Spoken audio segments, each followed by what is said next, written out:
RS রেকর্ডে নাম থাকলেই বা আরএস রেকর্ডে আপনি জমির মালিকানা লাভ করেছিলেন এবং আরএস রেকর্ডে জমির মালিক হিসেবে আপনার নাম রেকর্ডভুক্ত আছে, এই ক্ষেত্রে বর্তমান বাংলাদেশ সরকারের পক্ষ থেকে যে ডিজিটাল রেকর্ডটি পরিচালনা করা হচ্ছে স্বচ্ছতা ও জবাবদিহিতার ভিত্তিতে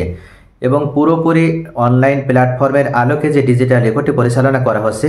এই ডিজিটাল রেকর্ডে বা বিডিএস সার্ভেতেও আপনি আপনার নাম অন্তর্ভুক্ত করতে পারবেন এবং এই ডিজিটাল রেকর্ডেও জমির মালিকানা আপনি লাভ করতে পারবেন। তাহলে আরএস রেকর্ডে যাদের নাম রয়েছে শুধুমাত্র তারাই কিন্তু মনে রাখবেন যে এই বিডিএস সার্ভেতে তারা তাদের নাম অন্তর্ভুক্ত করতে পারবে। এক্ষেত্রে আরএস রেকর্ডে যদি কোনো ব্যক্তির নাম ভুল ক্রমেও চলে আসে বা কোনো ব্যক্তির নাম যদি অর্থাৎ জমির প্রকৃত মালিক তিনি নাই, তারপরও দেখা যাচ্ছে যে অন্য কোনো পদ্ধতি অবলম্বন করে আরএস রেকর্ডে তার নাম তিনি অন্তর্ভুক্ত করতে পেরেছে, তাহলেও মূলত এই বিডিএস সার্ভেতে বা বাংলাদেশ ডিজিটাল সার্ভেতে তিনি তার নাম অন্তর্ভুক্ত করতে পারবে এবং এই রেকর্ডে তিনি জমির মালিক হিসেবে জমির মালিকানা লাভ করতে পারবে। এক্ষেত্রে এই ব্যক্তিকে একটি মাত্র কাজ করতে হবে এবং যে কাজটি ওনাকে করতে হবে আজকের এই ভিডিওতে সে সম্পর্কে আমি আলোচনা করব এবং পাশাপাশি জমির প্রকৃত মালিক যারা অর্থাৎ যাদের জমি অন্যায়মূলকভাবে বা যে কোনো ভুলক্রমে হোক বা ওনাদের অনুপস্থিতির সুযোগ নিয়ে আরএস রেকর্ডে যারা জমির মালিকানা লাভ করে নিয়েছিল এবং পূর্ব থেকে তারা মালিকানা লাভ করার মাধ্যমে এখন পর্যন্ত সেই জমিটা যারা অন্যায়মূলকভাবে দখল করে রেখেছে তাদের নাম যদি আবার বিডিএস রেকর্ডে উঠে যায় বা বাংলাদেশ ডিজিটাল সার্ভেতে উঠে যায়,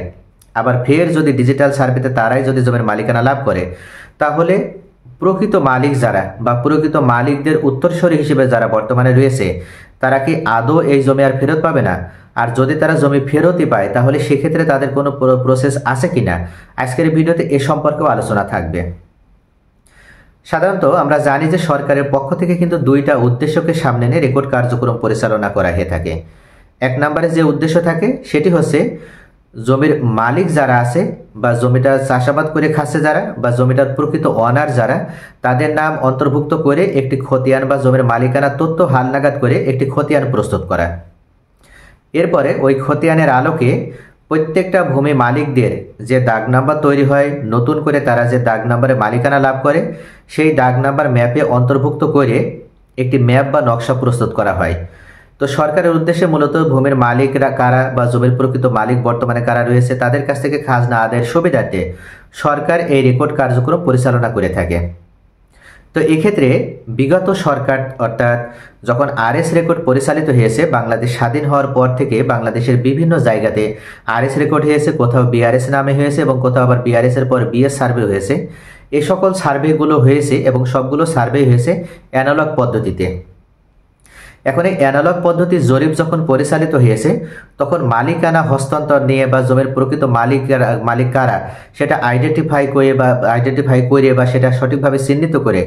খতিয়ানে নাম অন্তর্ভুক্ত করার ক্ষেত্রে বা অন্তর্ভুক্ত করার সময় দেখা গিয়েছে যে অনেক সময় ভুল করে বা জমির প্রকৃত মালিক যারা তাদের নাম বাদ পড়েছে এবং সেখানে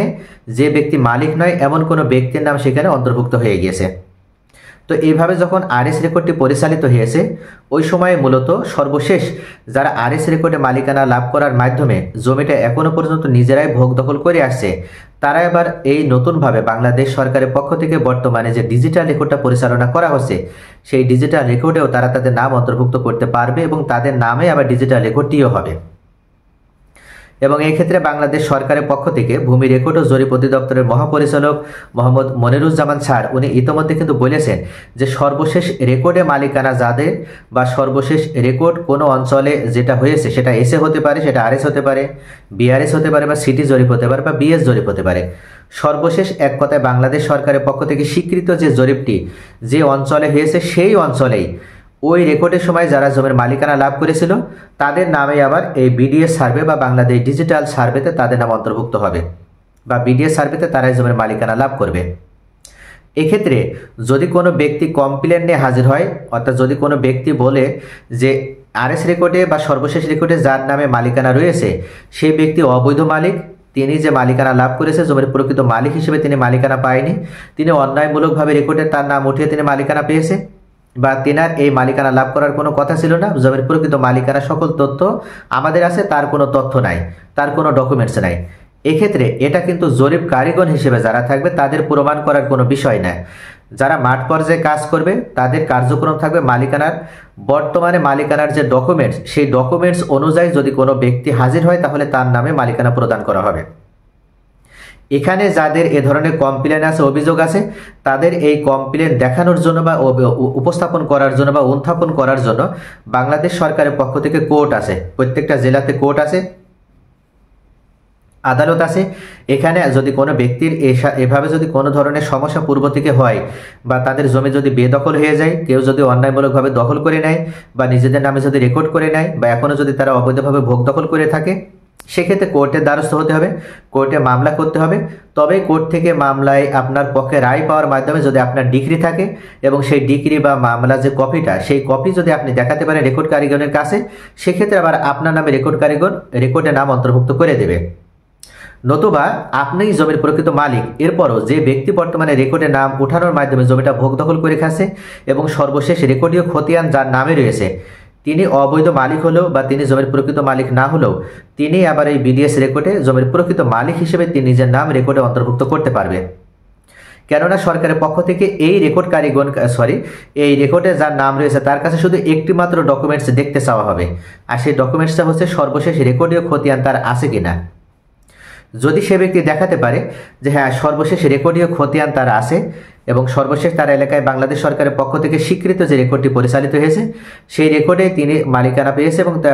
সর্বশেষ রেকর্ড অনুযায়ী তার মালিকানা বৈধ এবং সে জমিটা ভোগ দখলও করে আসছে